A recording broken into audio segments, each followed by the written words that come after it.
আনার হত্যা তদন্তের অগ্রগতির বিষয়ে জানতে যাব কলকাতায় আছেন রিপোর্টার সুব্রত আচার্য।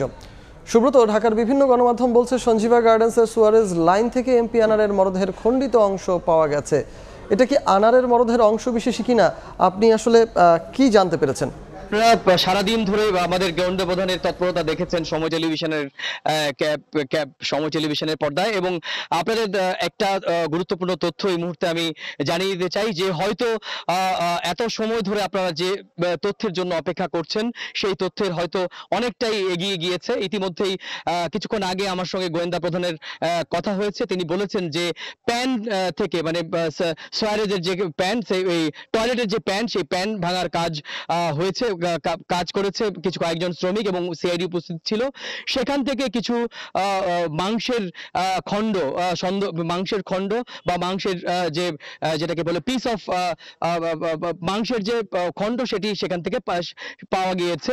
তবে সেইটি যে এমপি আনারের দেহের অংশ, সেটি কিন্তু এখনো পর্যন্ত নিশ্চিত করে সিআইডি কিংবা গোয়েন্দা প্রধান বলেননি। কারণ হচ্ছে যে বিষয়টি পুরোপুরি ফরেনসিক এবং ডিএনএ টেস্টের মাধ্যমেই জানা যাবে। তবে এই যে মাংসের যে পিণ্ড পাওয়া গিয়েছে সেটি কিন্তু নিশ্চিত করেছেন গোয়েন্দা প্রধান হারুনুর রশিদ। এবং আপনি জানেন যে সকালবেলা যখন সময় টেলিভিশন সহ স্থানীয় গণমাধ্যমের সঙ্গে কথা বলেছিলেন গোয়েন্দা প্রধান, তখন তিনি বলেছেন যে আজকে তিনি দুটো কাজ করবেন।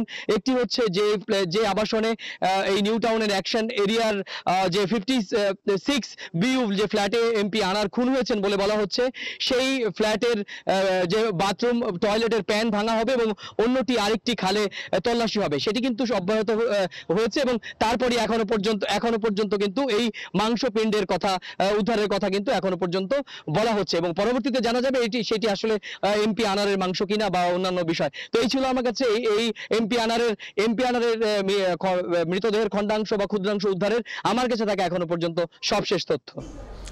কলকাতা থেকে আমাদের সঙ্গে যুক্ত হয়েছিলেন আমাদের সহকর্মী সুব্রত আচার্য।